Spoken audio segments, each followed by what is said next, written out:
All right. Good evening, everyone. Welcome to Politics and Prose. I'm Brad Graham, the co-owner of the bookstore, along with my wife, Lisa Muscatine, and we're really thrilled to be hosting Paul Yamazaki, who's here to talk about his new book, Reading the Room, A Bookseller's Tale.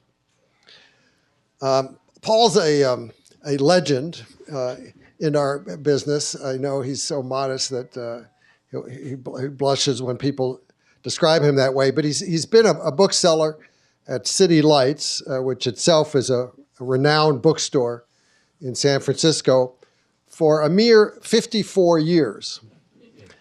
He knows everyone, and everyone knows Paul, and he's highly respected, not just for his vast experience and knowledge of books, but also for just being a warm-hearted and exceptionally collegial and generous person. He's been and continues to be a treasured mentor to many booksellers. Plus, he has a great reputation as a drinking buddy. So if anybody's ever looking for someone to go out to a nearby bar with, and Paul's around, I would grab him. Now, Paul never expected to actually write a book. And in truth, I guess we can tell him, he didn't actually write this one. He spoke it, and his words were then transcribed. But it's a testament to Paul's revered standing among booksellers and that the publisher, in this case, which is Ode Books, wanted very much to put Paul's story and his thoughts down on paper and issue them to the world. It's my privilege to serve as a moderator this evening, and Paul and I will talk for a bit and then take your questions. So, welcome. Thank you, Brad. Well, how does it feel to, after all these years, finally be the one in the author's chair at a book event? It is very, very strange. But I would just like to kind of expand a little bit on what you said about the process of writing the book. Yeah, talk about how it came about. I'm very fortunate to have my publisher and editor in the room tonight, Jeff Deutsch, sitting back there, who did this extraordinary job. So when Jeff first approached me to write a book, I had a very easy and fast answer. No, I don't write. I hate to write. I'm really terrible at it. And so the pandemic has just started, and we're about maybe 6 months into it, and he continues to say, well, this is a good idea, and I continue to say no. And then Jeff says, well, I'm coming to San Francisco. Let's sit on your front porch and I'll tape you. And 32 hours of tape. And so what Jeff did, I think, is extraordinary in the sense of that he created a vessel, which this book was, that flowed and had to edit 32 hours of tape to make this book. And so that's kind of why I wanted to bring that up, because this is in many senses an editor's book, and also he did manage to capture my voice. And so I'm really impressed and very, very, very fortunate. Thank you, Jeff. Well, we should mention, that Ode Books, Jeff is with Seminary Co-op, which is also a great bookstore in Chicago, and they've started this imprint, Ode Books, in partnership with a professor of religion at Columbia University. And so this is their first book. Do you want to say anything more about it, Jeff, while we have you here? Yeah. Okay. All right. Well, let's turn to you, Paul, and to City Lights first, of course, which has been around even longer than you have, right? More than 70 years. It was the country's first all-paperback bookstore, although, of course, now it does carry some hardcovers, and it has a reputation for being, committed to progressive politics and modern literature. But for the people who aren't familiar with the epic history of City Lights, talk a little bit about it. So City Lights opened in 1953 by Lawrence Ferlinghetti and Peter Martin. Lawrence was a young poet, but who had been coming. He had just graduated from the Sorbonne on the GI Bill, and I'm going to keep going a little bit back. Before how he got on the GI Bill, that he was in the Navy during the Second World War. He was at the invasion of Normandy, and then less than a year later, or slightly over, he was walking through the streets of Nagasaki a month after the bomb dropped. And Lawrence says at that point, he became a pacifist, and he wanted to be able to change the world in a more positive way after seeing the devastation what he witnessed in walking the streets of Nagasaki. And so that affected his work as a poet, and it also affected his vision of wanting to create a space where people could come and contemplate the spoken word, the written word, and to be able to kind of actually ruminate off of what they were doing. And if they happened to buy a book, that was very good also. And so but for Lawrence and Peter Martin, his partner then, and Shig Morrell, who then followed Peter in partnering at City Lights, they wanted a space where you could sit quietly. And it was, since it was 70 years ago, the store had a lot of ashtrays, and so the basement that we had was generally filled with a lot of smoke. Yeah, a lot of smoke, and it's remained over all these decades. It's maintained that sense of being kind of a haven for writers, a kind of refuge. Also, having a kind of diverse, multiracial, multi-ethnic vibe has been very important to the store. Well, it was part of the neighborhood that we're in. We're right at the intersection between the Chinese community and the Italian community. And the third community was that of kind of what was called the Barbary Coast. It was filled with seamen, itinerant farm workers, tricksters of all sorts, prostitutes of all sorts, sources of entertainment. So those were the three communities that we were boarding part, and were part of what were essential to us. And so I use the word Frisco a lot, although a lot of San Franciscans don't like that. But the reason why I use it, because I used to talk to these seamen working, these kind of hobos and people like that. And so if you look at the literature of the 30s and the 40s, and of kind of the oral histories of those people, they generally, when they were coming to San Francisco, whether they were a seaman or a hobo jumping on the train in Arizona coming west and north, they would say, we're going to Frisco. And so I've adopted that. Yeah, and there's this famous sign right in the basement of City Lights, "I am the door." Where did that come from? What does that mean? Well, that's a really interesting part of our history. So the original store was this little triangle-shaped space that was just 400 square feet. And so we know as booksellers, that's not a lot of space. What is Politics and Prose right now? Well, this store here, it's about 8,000 square feet. Yeah.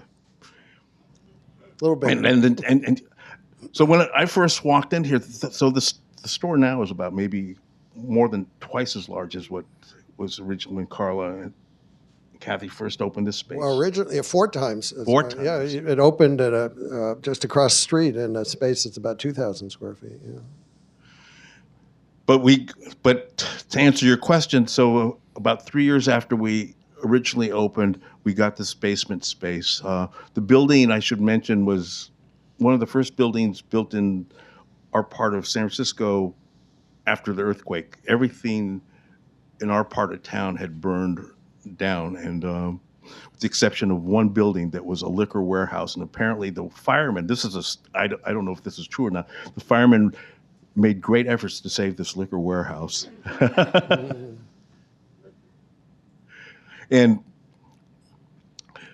it had been used for very many things. So that I Am the Door came from an evangelical Christian church, and they had painted all these things there. And so those things still remain on the wall, and they were probably painted there probably in the 1920s. None of us really actually know the exact. Lot of history there.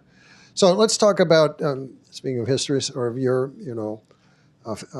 family, and growing up, you grew up in a Japanese American household in Southern California, and then you came north after high school and attended San Francisco State for a time, and that was in the late 1960s, which, to put it mildly, were a pretty tumultuous period in San Francisco and elsewhere. And you were very active in student protests, and ended up actually getting kicked out of school, right, for your activism, and arrested several times, and eventually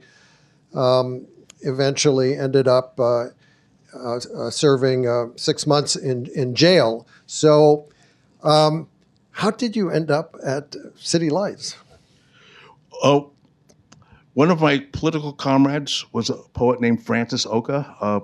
Francis, also Japanese American, and there's an interesting thread that there's no real rhyme or reason, but City Lights has always had this Japanese American thread. Shig Morao, who was Lawrence's partner for many years, and as Lawrence became more and more busy with the publishing aspect of City Lights, it was Shig who ran the store, and so a lot of the aura of the store is equally Shig's contribution as well as Lawrence's contribution. But Francis Oka was a poet, an activist, and a mentor to me, and so I used to come to City Lights just to sit on the stairway and kind of sometimes spend a whole shift just talking with Francis, and we'd also be very active out at San Francisco State. So when I was arrested and sentenced, I needed somebody who would employ me, and I would release. That would give me a 30 days early release. And Francis went to Lawrence Ferlinghetti and Shig and Bob McBride, who was the manager at that time, and explained my situation, and they said, "Of course, we'll hire this kid." But I don't think they expected me to stay for anything more than 6 months. But Well, you never did return to college, but you got in a hell of an education I working was so at City Lights. fortunate, both for a middle class Japanese American to spend. I was sentenced to 6 months, but I probably spent somewhere between 100 and 120 days. I still think of it as kind of what my most educational institutional experience, that I was able to look at a broad range of class experience, race experience that I would have never been able to pick up in a classroom. Yeah. You credit your childhood and your youth for helping develop a number of attributes and skills that ended up proving very useful to you as a bookseller. I mean, one of the attributes you mentioned is curiosity. How so? Well, I think, coming from a Japanese American family and coming from the community that most Japanese Americans were incarcerated into concentration camps during the Second World War.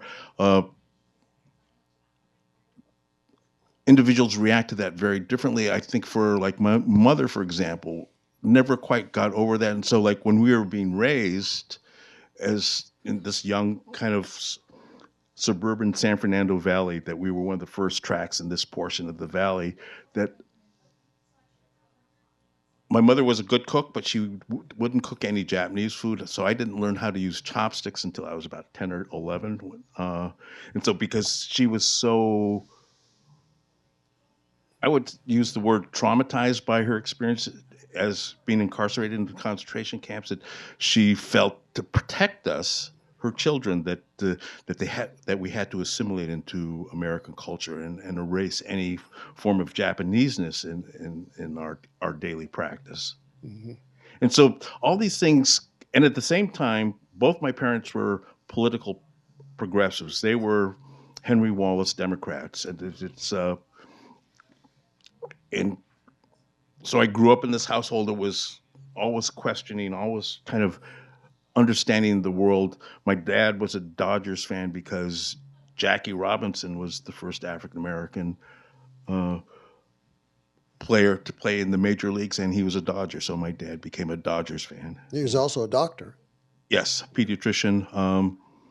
Also in the same division as Kurt Vonnegut. He was captured at the Battle of the Bulge. If you read the first 50 pages of Slaughterhouse-Five, Mr. Vonnegut's experience and my father's experience were very similar, and they both spent time in German prison camps and that sort of thing. And Well, he also did some work after the war on studying the effects of nuclear weapons. Right? yeah, my father was a pediatrician, and so after the war, he continued his residency at the Children's Hospital in Cincinnati, and one of his interests, not at that time, but throughout his entire life, was what was the impact of the environment on prenatal and natal development, and so in 1948 he was offered a job at the Atomic Bomb Casualty Commission to study the effects of the atomic bomb in both Hiroshima and Nagasaki. And so we went over there. I was 6 months old. We drove across the country. My parents grew up in Los Angeles, and so they spent a short time. That was their first actual being able to spend time in Los Angeles after the war. We jumped on the ship. And so, like Berlin, Japan was occupied by different occupation forces. So there was a French zone, there was a British zone, an American zone. Hiroshima was a British zone, and because my parents were of Japanese ancestry, they were denied occupancy by the British administration because on a racial basis that they were Japanese, and even though they were American Japanese, they were denied. And so my dad was ready to pack up and go home, and but they worked out an arrangement with the American zone and ended up being the physician in charge, pediatric physician in charge in Nagasaki. We spent the next 2 years there. Yeah. One other thing you credit as being particularly influential as you were growing up were the Boy Scouts, which you say were fundamental to your later bookselling life. What's that connection? Boy Scouts are really important to me. It just like I was very fortunate that I had this incredible scoutmaster that really taught us the basics of campcraft, and his whole point was if you get the basics down, you can become independent. You make your own judgments, and you have. And what his thing in campcraft was to give us the tools where we could then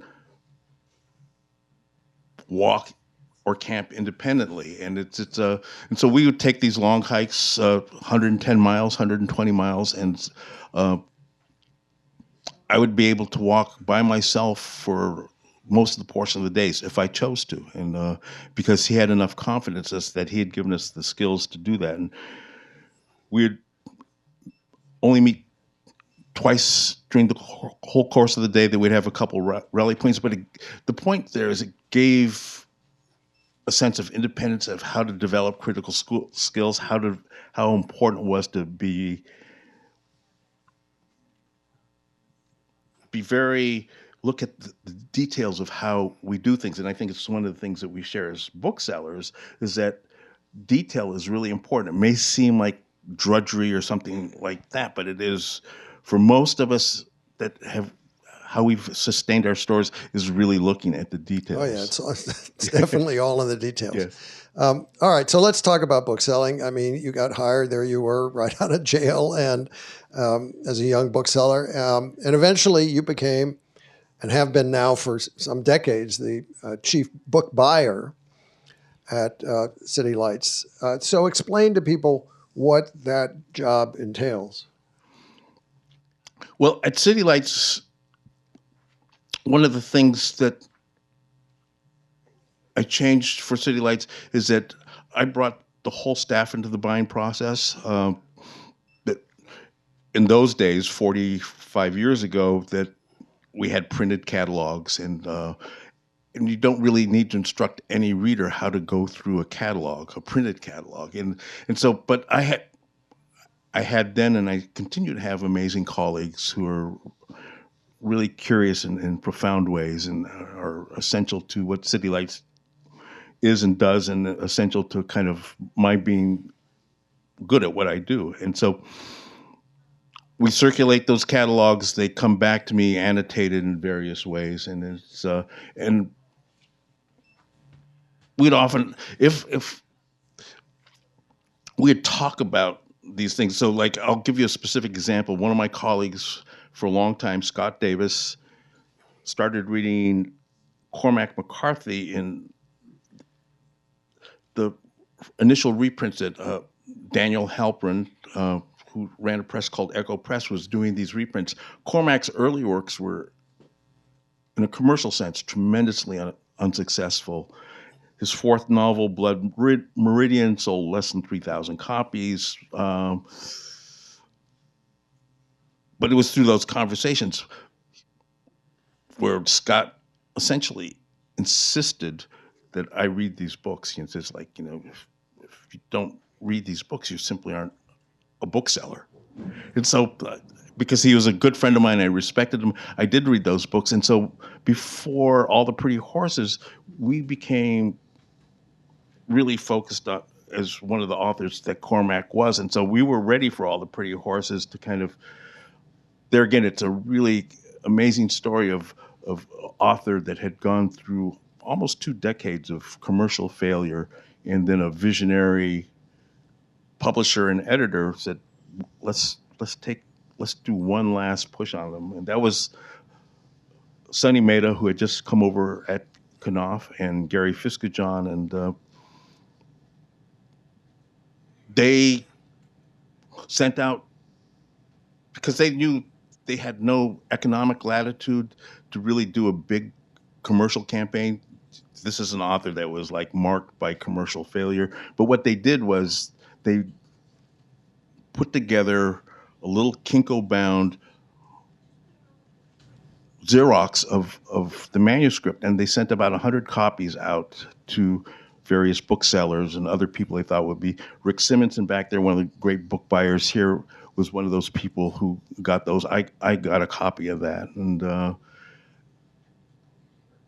because they had heard, and we'll get back to the sales reps at another point, because the sales reps had told Sonny that that City Lights was very enthusiastic about this book, and that we'd been enthusiastic about his previous books, and so Yeah. Well, I mean, one of the great strengths of independent bookstores has been our ability to identify books and push books. Yeah. Particular books that may otherwise not have gotten the visibility that we can give them, and so a lot of this involves some guesswork. A lot of it involves just talking, knowing your customers and what they want. It involves talking to other booksellers and getting a sense of what they're ordering. It involves listening to editors and the publishing reps, as you mentioned, and but it's a very dynamic process. You mentioned in the book that one of your goals for customers who walk into City Lights is to present them with 2 different sorts of books. One is books that they know, and quickly identify or relate to, and the second is books that maybe they haven't seen in other places. So how do you sort of balance those 2 goals? I think we lean more towards disorientation, and by that I mean that to walk into City Lights is and to go through the areas immediately around the cash register and the face house are primarily books that we're really enthusiastic about, but maybe the publisher is not, but the editor is, and I think this will go back to kind of, for me, what the role of the sales rep is, and it's the reps are the first kind of source of information. I always start like asking myself, if I really love this book, how did it get to me? And that generally involves asking the rep and the rep will tell me who the editor is, and then over time you start developing literally a book of these editors of whose work you really respect. In some cases, you never meet them, or just but you know their work, and that allows us to take chances on work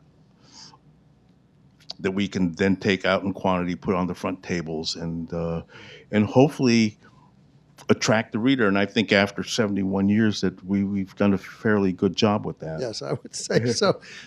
But one thing City Lights doesn't do, and this surprises some visitors who stop there for the first time, is that City Lights doesn't carry current bestsellers. Yeah. And why is that? That's part of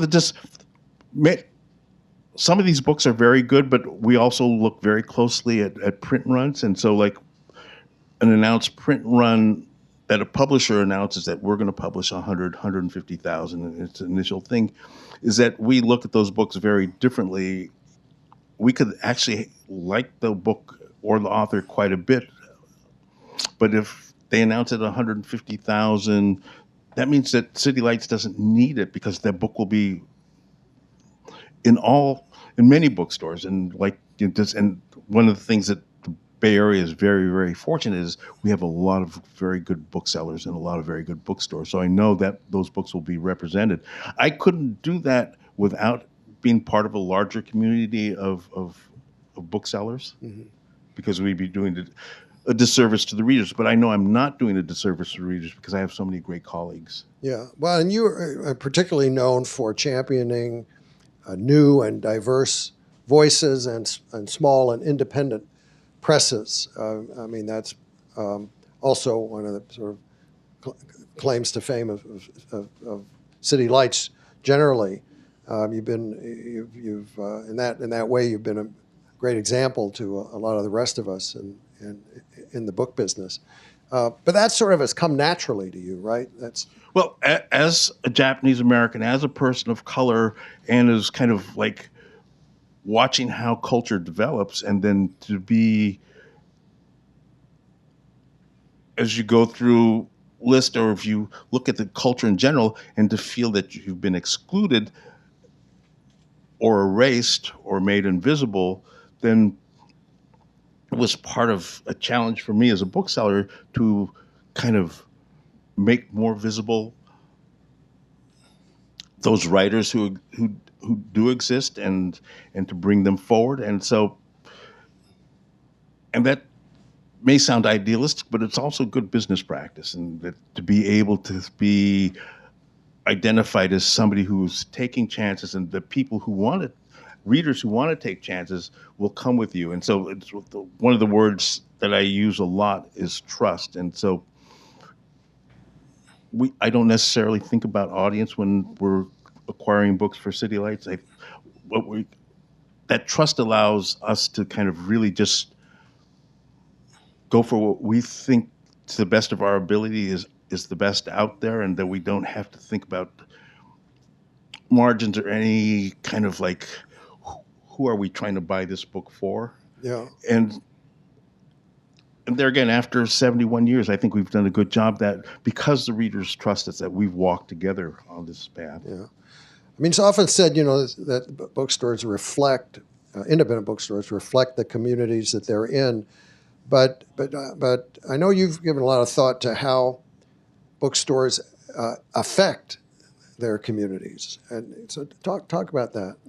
Well, I think for all of us, just as we've watched cities change over the last decades, it's the economics of living in the city, the economics of running a business in the city is we have to make a lot of hard choices. And part of the choices that City Lights has made as the North Beach, Chinatown area gentrified was, were we going to adopt to our new neighbors, or were we going to kind of continue on the path that we had started to create for ourselves? And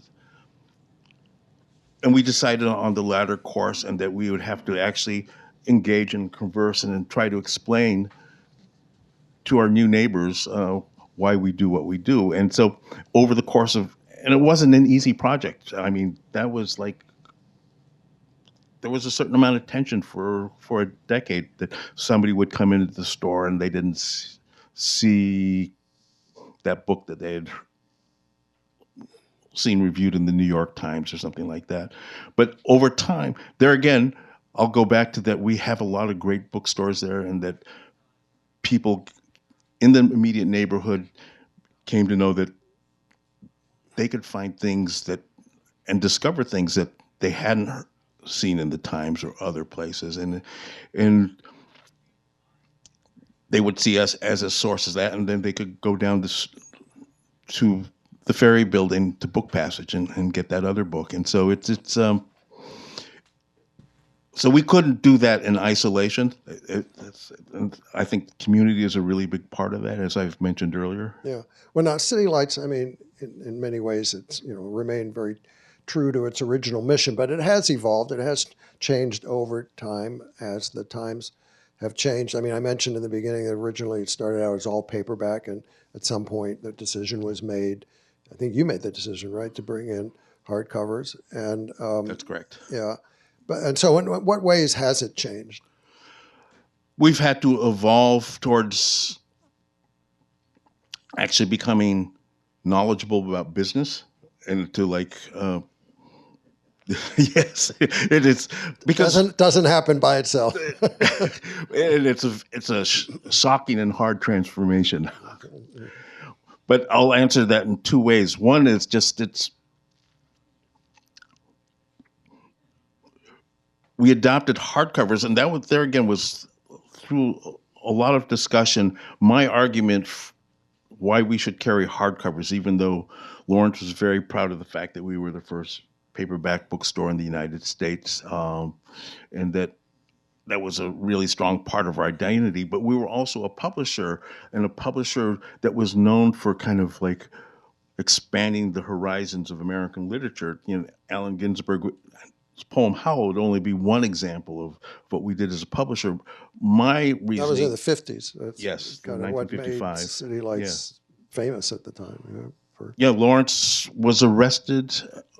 Shig Morrell was arrested. He was actually the bookseller at the counter when the San Francisco police came in and arrested and put him in handcuffs for selling a book, which happened to be Howl. Mm-hmm. But and that trial became incredibly important.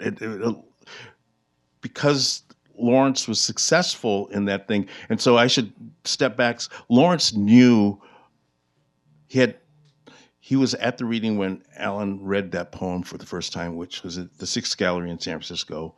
He immediately, I'll show you how long ago, telegraphed Allen that when can I see your manuscript? I want to publish this book. At the same time, Lawrence was also talking to the ACLU because he knew that the reaction that he was going to get. And so he understood that he was going to be able to kind of to publish this book and to publish this book successfully, he would also have a legal team that he couldn't pay for. And it was really kind of one of the many things that the ACLU has done and continues to do to kind of keep the law equal to and accessible to many of us, and if they weren't there, we wouldn't have that. Yeah. And so he was prepared for when the trial came.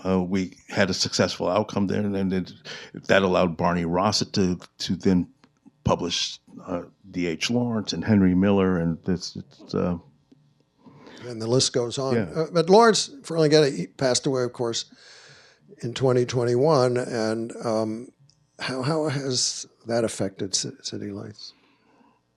Well, we miss Lawrence dearly. I mean, but I think his spirit has carried forward, and Elaine Katzenberger, who's the executive director, has been at City Lights for 35 years. Andy Bellows, the general manager, has been there for 30 years. I've been there for 54 years, and and we're passing that You on never to a let younger. anybody go there, do you? Well, just nobody else would have us. How big is the staff? The bookstore staff is 13 full-time employees. Right, so the average time most of you have been there is like what, over? Well, it's one of the things that is changing. Before the pandemic, we averaged about eight years, and that's dropped dramatically in the last 4 years. I'm working mostly from home these days, so I have there's a lot of people on the City Lights staff that I really hardly know, and so like that's a challenge that that we're grappling with right now. How do we get to know each other? Because in the past, as I was describing, it's so conversationally based what we do there, and I think it's been really successful. Well, you should show them a video of this talk here, and so they'll get to know you that way.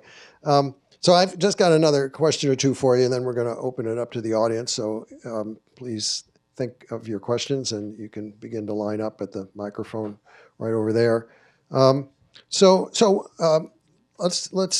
just talk for a minute or two about the future of independent bookstores and book selling. You optimistic, pessimistic? I mean, you've seen so much.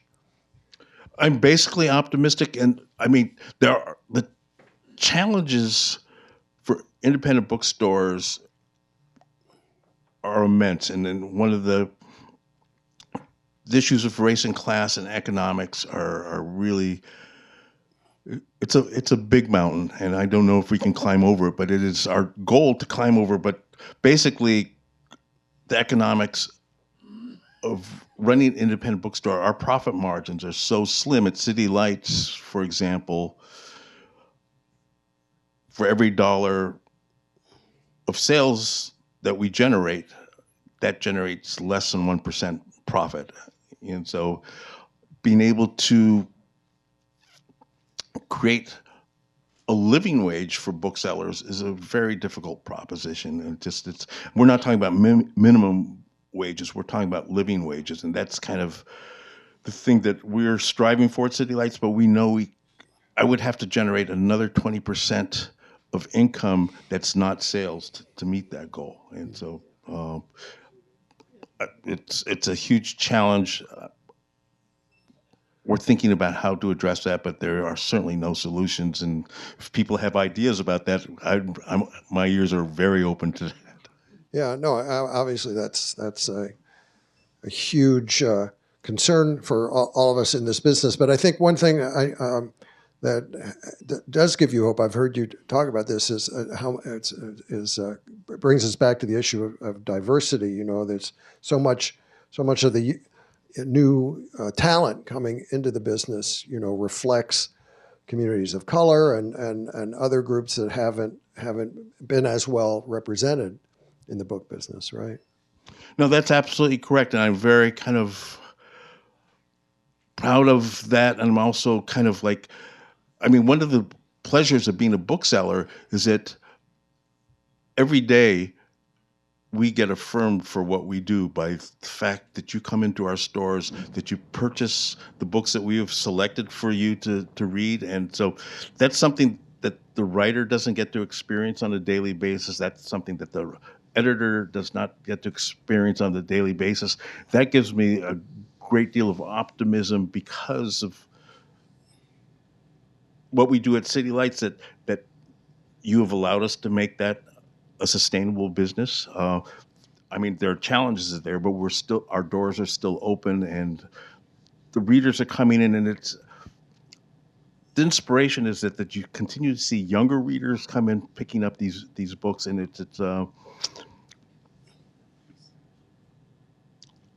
I look at daily sales all the time, and you could look at books that were published over 100 years ago that in some cases it hadn't been on our shelves for 10 years. We have a very kind of rigorous program of looking at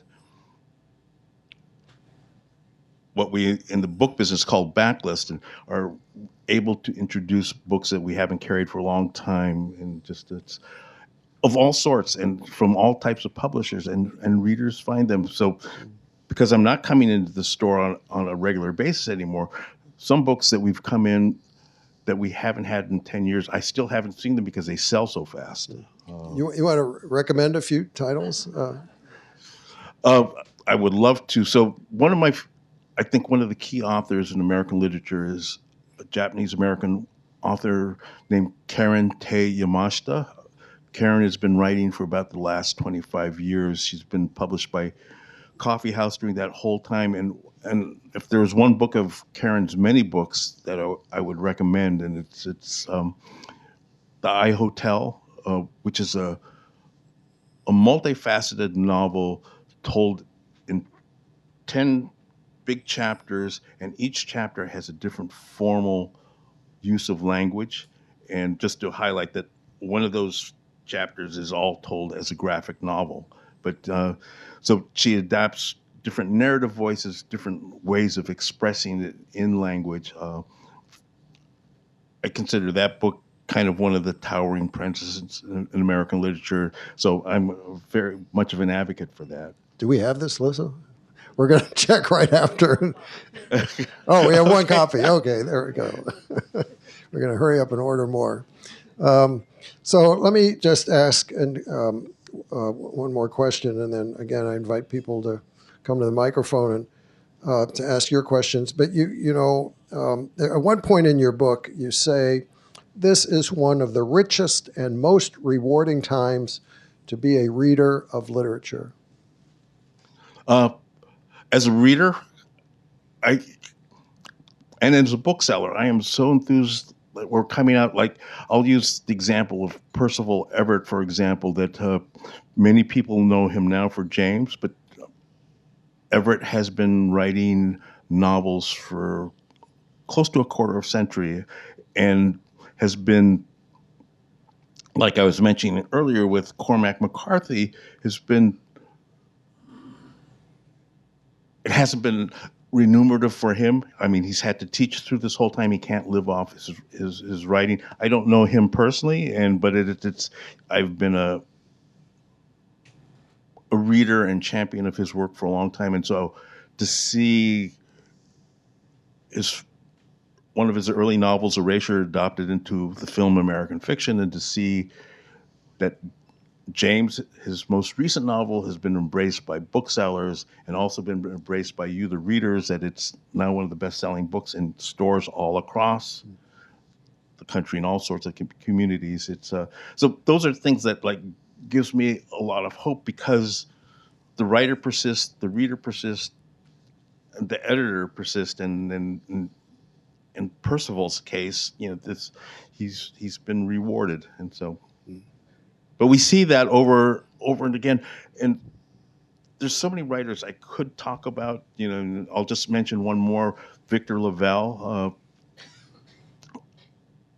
Victor is an African American writer that uses kind of fabulous in the way that Edgar Allan Poe did, and I think of Lavelle as changing the shape of American mythology in the way that Poe helped create an American mythology. And so Lavelle's a African American writer out of Brooklyn. He's had one editor through this whole process, Chris Jackson, who's one of the very few African American editors of his generation.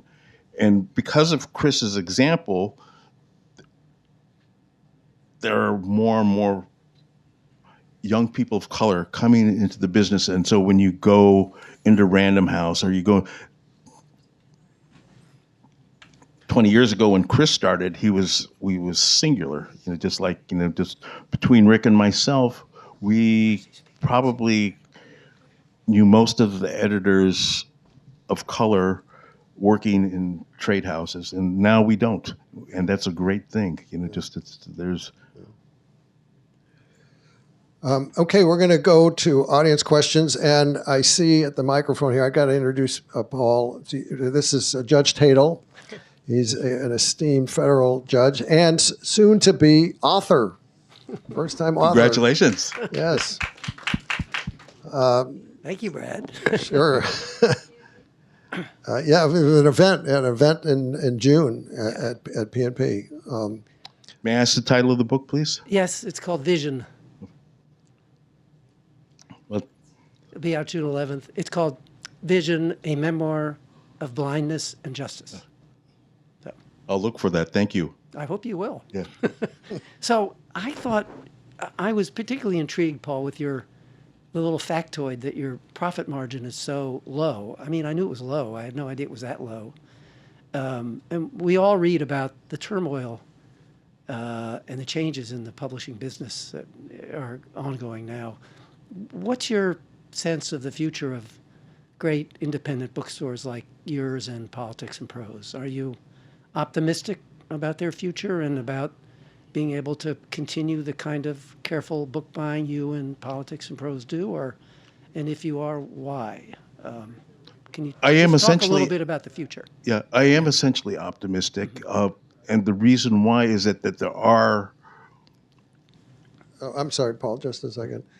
You couldn't hear the question?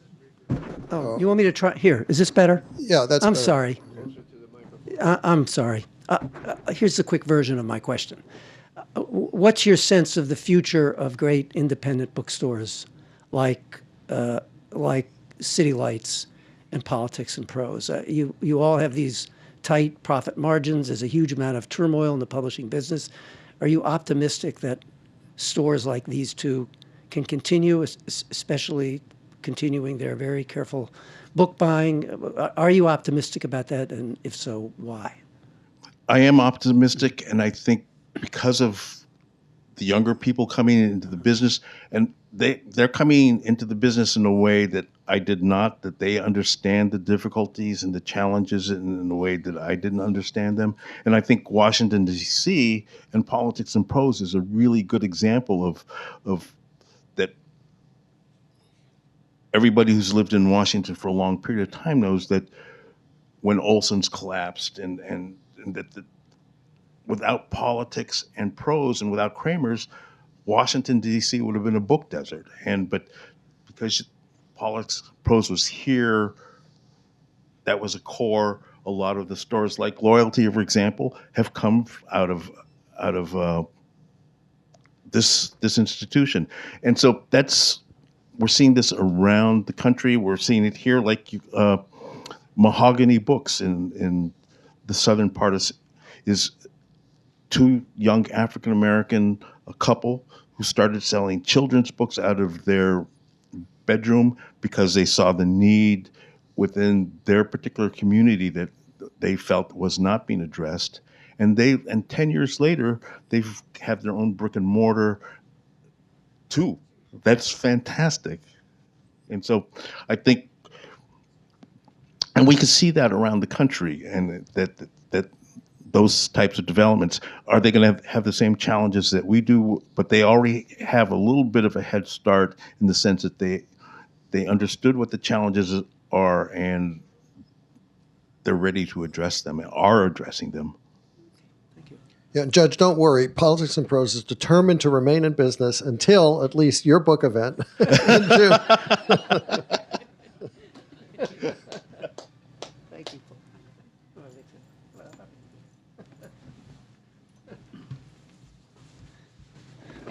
Earlier you mentioned that you started as a 400 square foot triangle.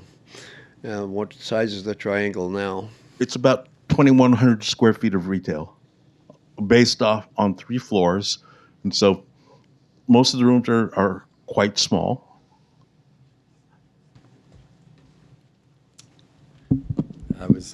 I enjoyed I enjoyed everything in what you had to say, but especially the description of the early days of City Lights and the diverse community, including the coastal community and seamen and so forth. And just wondering, is there any intersection of John Steinbeck and his work with City Lights, or did they just miss by half a decade or so?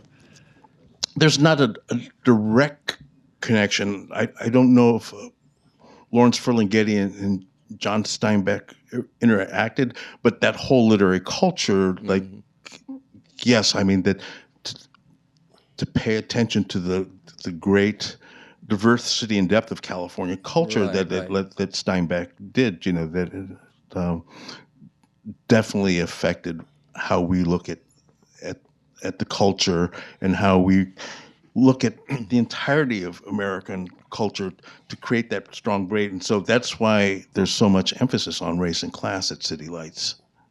Great, thanks. You're welcome. Could I just offer humbly 4 lines of a Lawrence Ferlinghetti poem that would was a love that. favorite of our Yeah, family, and dedicating it both to his memory and to Vixen, the 4-legger who's among us today.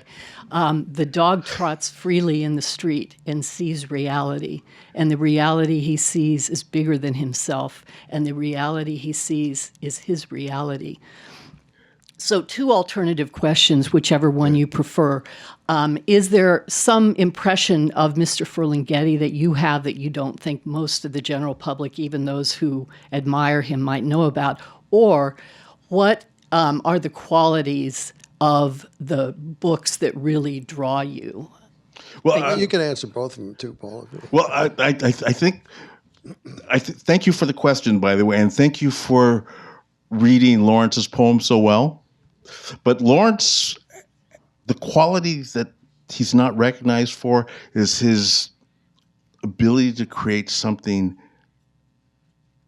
that sustained itself not only for these 70 years, but well into the future. And what was that ability? His ability to kind of look at individuals and put them in a place of responsibility and let them do their work. And he was, having worked for him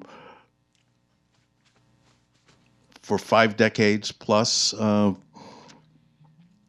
it's not that he was indifferent. It wasn't that at all. He knew and looked and cared about what you were doing, but he also, once he felt that we were on a parallel path, that he allowed us to work. And did that mean we always agreed on everything? Absolutely not. I mean, we had hard discussions about those hardcovers, but he eventually was open to kind of like, my reasoning on that subject. And he's done that that's why so many of us have stayed for such a long time. What was the other question? Qualities of books that really draw Qualities of books that really draw your attention. That's a really difficult question. I mean, so many writers come from, but it's that kind of ineffable thing that whether we're looking at a painting or they're hearing some music, there's some element that's beyond kind of, at least for me, being able to explain that you are captured by that. And so obviously we can't do that for every book. That's why conversation is important. That's why understanding what particular editors do. And so if an editor does that several times for you, you can anticipate they'll do other books like that for you. And so there is some guesswork in there, and there is some like kind of just things that you're actually not directly engaged, but it is that. But for the majority, it is really kind of that thing you can't even describe. That kind of grabs your heart and your mind. What about for you personally as a reader? Yeah, what about for you personally? I would go back to like what I was saying about Karen Yamashita's work, just that, or whether it's Roberto Bolaño or Clarice Lispector. There's something that, for me personally, that really has drawn me in, and that's basically being able to refract the world in a way that I couldn't do for myself. So we have time for 2 more questions. Good, I've got them. Okay. Hi, I'm Bill Nash. I was taken by your comment about a print run could be too big for you to take on because somebody else can sell the book. Yeah. At the same time, that gets buyers in the store that might see something else. So that's very interesting. And I guess my question there is, can an author be eliminated from your bookstore because he's too successful. I mean, Colson Whitehead, when he began, James McBride, Purcell Everett, didn't sell a lot at the beginning, but now they're big time. Have they bought their way out of your store? No, well, you picked three great examples. Like they have. The short answer is they have not, and I think it's one of those reciprocal things that, for Colson, for example, I was a huge fan of Intuitionist, and he's remembered that, and he's put together an incredibly nice blurb for my book. That's like. No, I know. I understand. Yeah. On the other hand, do you take on books? Well, I'm sorry, this is the only one I can think of real quick. But Barbara Streisand's book, which has a big run and obviously draws a lot of people. We did not. We did not. Okay, that's If you've got that's the nothing answer I else out of this expected, but I evening's wanted- talk, is I that wanted Barbara you to say Streisand it. is not exactly their core reader. Last thing is, nobody else has said it. I'm going to use the E word, e-books, and your thoughts about what the electronic book, the Kindles of the world is doing to your business, and how do we as readers deal with that in our own mind? Well, I think the reality is we all are on screens reading text. I mean, the way that booksellers here at Politics and Prose and at City Lights now acquire books. We don't have print catalogs. We were looking at a screen-based catalog. But to me, and this is particularly coming from younger readers under 30, that when they're doing serious reading, they do not want to be, because they're like all the rest of us, they're doing a lot of their professional work on a screen, but when they're engaged with some of the serious books that we're seeing here, they want print, and I think that's been essential to our sustainability. So fittingly, the last question comes from the publisher of Paul's book, Jeff Deutsch. I just want to briefly say one of my favorite things that I've heard you say, Paul, many times that's in the book is that if anybody wants to get to know a book and the book world and how these things are made, because humans make them, that we should look at the acknowledgments pages, right? And I want to just take a moment to say thank you to Brad and Lissa for building this incredible community, but it's an assemblage of all of you, and you are all the ones who make this community great. And so thank you to you. I also want to acknowledge that the person who just asked the question, Bill, if I may, is the father-in-law of the visionary who actually founded Ode Books, and that's Matthew Engelke, who with Marshall Solins also was a big part of creating Prickly Paradigm Press. So thank you, Bill and Elizabeth. So I do have a question, though, for you, Paul. My question is, so Rick and I had the privilege and pleasure of being with you in New York in November when you received the Literarian Award from the National Book Foundation.